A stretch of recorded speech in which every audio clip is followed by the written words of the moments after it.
ప్రకటన గ్రంథం 21వ అధ్యాయము. అంతట నేను క్రొత్త ఆకాశమును క్రొత్త భూమిని చూచితిని.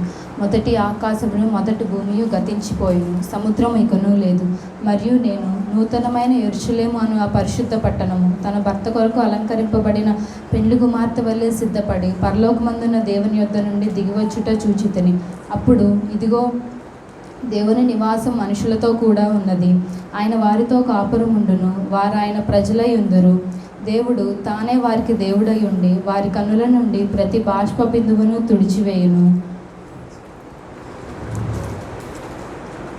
మరణము ఇక ఉండదు, దుఃఖమైనను ఏడుపైనను వేదన అయినను ఇక ఉండదు. మొదటి సంగతులు గతించిపోయినని సింహాసనము వద్ద నుండి వచ్చి ఒక గొప్ప స్వరము చెప్పుట వింటిని. అప్పుడు సింహాసనాసీనుడగు వాడు, ఇదిగో, సమస్తమును నూతనమైనవిగా చేయుచున్నాను అని నాతో చెప్పుచున్నాడు. మరియు ఈ మాటలు నమ్మకములను సత్యములనై ఉన్నవి కనుక వ్రాయుము అని ఆయన నాతో చెప్పుచున్నాడు. మరియు ఆయన నాతో ఇట్లనెను, సమాప్తమైనవి. నేనే అల్ఫాయు ఒమేగయు, అనగా ఆదియు అంతమునై ఉన్నాను. దప్పిగొను వానికి జీవజలముల బుక్కలలోని జలములను ఉచితముగా నేను అనుగ్రహింతును. జయించువాడు వీటిని స్వతంత్రించుకొనును. నేను అతనికి దేవుడనై ఉండును, అతడు నాకు కుమారుడై ఉండును. పిరికివారును, అవిశ్వాసులను, అసహ్యులను, నరహంతకులను, వ్యభిచారులను, మాంత్రికులను, విగ్రహారాధకులను, అబద్ధికులందరూ అగ్నిగంధకములతో మండు గుండములో పాలు పొందుదురు. ఇది రెండవ మరణము. అంతటా నేను కడపటి 7 తెగుళ్లతో నిండిన ఆ 7 పాత్రలను పట్టుకొని ఆ 7 దూతల్లో ఒకడు వచ్చి, ఇటు రమ్ము, పెండ్లి కుమార్తెను, అనగా గొర్రెపిల్ల యొక్క భార్యను నీకు చూపెదనని నాతో చెప్పి, ఆత్మవశుడనయ్యున్న నన్ను ఎత్తైన గొప్ప పర్వతం మీదకి కొనిపోయి, యెరూషలేము అను ఆ పరిశుద్ధ పట్టణము దేవుని మహిమ గలదై పరలోకమందున్న దేవుని యొద్ద నుండి దిగివచ్చుట నాకు చూపెను. దాని అందరి వెలుగు దగదగా మరియు సూర్యకాంతము వంటి అమూల్యమైన రత్నమును పోలి ఉన్నది. ఆ పట్టణమునకు 12 గుమ్మములుండెను. ఆ 12 గుమ్మముల యొద్ద 12 దేవదూతలుండిరి. ఇజ్రాయేలీల 12 గోత్రముల నామములు వాటి మీద వ్రాయబడి ఉన్నవి. తూర్పు వైపున 3 గుమ్మములను, ఉత్తరపు వైపున 3 గుమ్మములను, దక్షిణపు వైపున 3 గుమ్మములను, పశ్చిమపు వైపున 3 గుమ్మములను ఉన్నవి. ఆ పట్టణం యొక్క ప్రాకారమునకు 12 పునాదులున్నవి. ఆ 12 పునాదుల మీద గొర్రెపిల్ల యొక్క 12 అపోస్తలుల 12 పేర్లు కనపడుచున్నవి. ఆ పట్టణమును దాని గుమ్మములను ప్రాకారమును కొలుచుటకై నాతో మాట్లాడుచున్న వాని యొద్ద బంగారు కొలకర్రై ఉండెను. ఆ పట్టణము చచ్చౌకమైనది, దాని పొడవు దాని వెడల్పుతో సమానము. అతడు ఆ పట్టణమును కొలువగా అది 780 కోసులైనది. దాని పొడుగును ఎత్తును వెడల్పును సమముగా ఉన్నది. మరియు దానితో ఆ ప్రాకారమును కొలువగా అది మనుషుల కొలత చొప్పున 144 మూరలైనది. ఆ కొలత దూత కొలతయే. మరియు ఆ పట్టణము సూర్యకాంతములతో కట్టబడి ఉన్నది. పట్టణము స్వచ్ఛమైన స్ఫటికమును పోలిన స్ఫటికముతో సమానముగు శుద్ధ సువర్ణమయమై ఉన్నది. ఆ పట్టణం యొక్క గుమ్మములు నానా విధములైన అమూల్యముగు రత్నములతో అలంకరింపబడినది.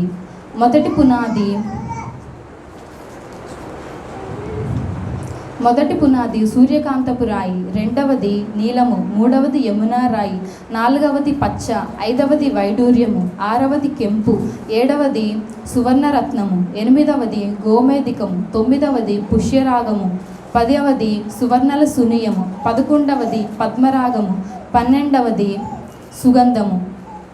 ఆ 12 గుమ్మములు 12 ముత్యములు, ఒక్కొక్క గుమ్మము ఒక్కొక్క ముత్యముతో కట్టబడి ఉన్నది.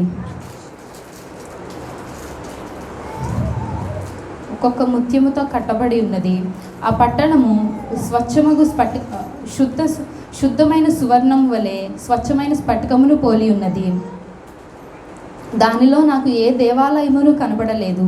సర్వాధికారియు దేవుడగు ప్రభువును గొర్రెపిల్లయు దానికి ఆలయమై ఉన్నారు. దానిలో ప్రకాశించుటకు సూర్యుడైనను చంద్రుడైనను అక్కరలేదు. దేవుని మహిమయే దానిలో ప్రకాశించును. జనములు దాని వెలుగులో సంచరింతురు. భూరాజులు తమ మహిమను దానిలోనికి తీసుకొని వత్తురు. అక్కడ రాత్రి లేనందున దాని గుమ్మములు పగటివేళ ఏమాత్రమును వేయబడవు. జనములు తమ మహిమను ఘనతను దానిలోనికి తీసుకొని వత్తురు. గొర్రెపిల్ల జీవగ్రంథమందు వ్రాయబడిన వారే దానిలో ప్రవేశింతురు. కానీ నిషిద్ధమైనదేదైనను అసహ్యమైన దానిని అబద్ధమైన దానిని జరిగించువాడెవడైనను దానిలో ప్రవేశింపడు. ప్రకటన గ్రంథము 22వ అధ్యాయము. మరియు స్ఫటికము వలె మెరయునట్టి జీవజలముల నది దేవుని యొక్కయు గొర్రెపిల్ల యొక్కయు సింహాసనము నొద్ద నుండి పట్టణము రాజవీధి మధ్యను ప్రవహించుట ఒక దూత నాకు చూపెను. ఆ నదికి ఈ వలను ఆ వలను జీవవృక్షం ఉండెను. అది నెలకు ఫలించుచు 12 కాపులు కాయును. ఆ వృక్షం యొక్క ఆకులు జనములను స్వస్థపరచుటకు వినియోగించును. ఇక మీదట శాపగ్రస్తమైనదేదియు దానిలో ఉండదు. దేవుని యొక్కయు గొర్రెపిల్ల యొక్కయు సింహాసనము దానిలో ఉండును. ఆయన దాసులు ఆయనను సేవించుచు ఆయన ముఖదర్శనము చేయుచుందురు. ఆయన నామము వారి నొసలయందుండును. రాత్రి ఇకనైనను ఉండదు. దీపకాంతి అయినను సూర్యకాంతి అయినను వారికి అక్కరలేదు. దేవుని మహిమయే వారి మీద ప్రకాశించును. వారు యుగయుగములు రాజ్యము చేయుదురు. మరియు అతడు నాతో ఇలాగు చెప్పెను, ఈ మాటలు నమ్మకములను సత్యములను అయ్యున్నవి.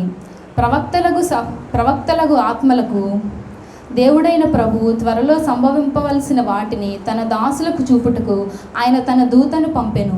ఇదిగో నేను త్వరగా వచ్చుచున్నాను. ఈ గ్రంథమందున్న ప్రవచన వాక్యములను గైకొనువాడు ధన్యుడు. యోహానను నేను ఈ సంగతులను వినినవాడను చూచినవాడను. నేను విని చూచినప్పుడు వాటిని నాకు చూపిన దూత పాదముల ఎదుట నమస్కారము చేయుటకు సాగిలపడగా అతడు, వద్దు సుమి, నేను నీతోనూ ప్రవక్తలకు నీ సహోదరులతోనూ ఈ గ్రంథములోని ప్రవచన వాక్యములను గైకొని వారితోనూ సహదాసులను దేవునికే నమస్కారము చేయమని చెప్పెను. మరియు అతడు ఇలాగు నాతో చెప్పెను, ఈ గ్రంథములోని ప్రవచన వాక్యములకు ముద్ర వేయవలదు. కాలము సమీపమై ఉన్నది. అన్యాయము చేయవాడు ఇంకను అన్యాయము చేయనిమ్ము. అపవిత్రుడైన వాడు ఇంకను అపవిత్రుడుగానే ఉండనిమ్ము.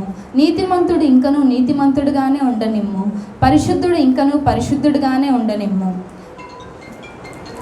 వాని క్రియల చొప్పున ప్రతివానికి ఇచ్చుటకు నేను సిద్ధపరిచిన జీతము నా యొద్ద ఉన్నది. నేను అల్ఫాయు ఓమేగయు, అనగా మొదటివాడను కడపటివాడను ఆదియు అంతమునై ఉన్నాను. జీవవృక్షం మీద హక్కు గలవారై దాని గుమ్మముల గుండా పట్టణంలో ప్రవేశించినట్లు తమ వస్త్రములను ఉదుకుకొనువారు ధన్యులు. కుక్కలను, మాంత్రికులను, వ్యభిచారులను, నరహంతకులను, విగ్రహారాధకులను, అబద్ధమును ప్రేమించి జరిగించు ప్రతివాడును వెలుపట నుండును. సంగముల కోసము ఈ సంగతులను సాక్ష్యం ఇచ్చుటకు నా దూతను సంగముల కోసము ఈ సంగతులను సాక్ష్యం ఇచ్చుటకై యేసును నేను నా దూతను పంపియున్నాను. ఆత్మయు పెండ్లి కుమార్తెయు నేను దావీదునకు వేరు చిగురును, సంతానమును, ప్రకాశమానమైన వేకువ చుక్కయు నై ఉన్నాను. ఆత్మయు పెండ్లి కుమార్తెయు రమ్ము అని చెప్పుచున్నారు. వినువాడును రమ్ము అని చెప్పవలెను.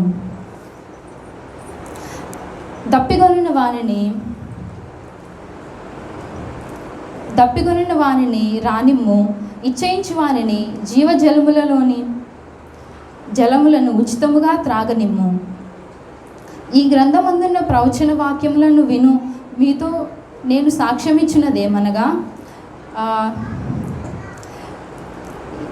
ఎవరైనాను వీటితో మరి ఏదైనాను కలిపిన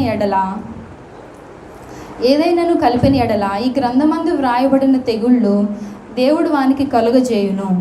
ఎవడైనను ఈ గ్రంథమందున్న ప్రవచన వాక్యములలో ఏదైనాను తీసివేసిన ఎడల ఈ గ్రంథంలో వ్రాయబడి ఉన్నట్లు దేవుడు జీవవృక్షములోను ఆ పరిశుద్ధ పట్టణంలోను వానికి పాలు లేకుండా చేయును. ఈ సంగతులను గూర్చి సాక్ష్యం ఇచ్చువాడు ఇలాగ చెప్పుచున్నాడు, అవును, నేను త్వరగా వచ్చుచున్నాను. ఆమేన్. ప్రభువైన యేసు రమ్ము. ప్రభువైన యేసు కృప పరిశుద్ధులకందరికీ తోడై ఉండునుగాక. ఆమేన్.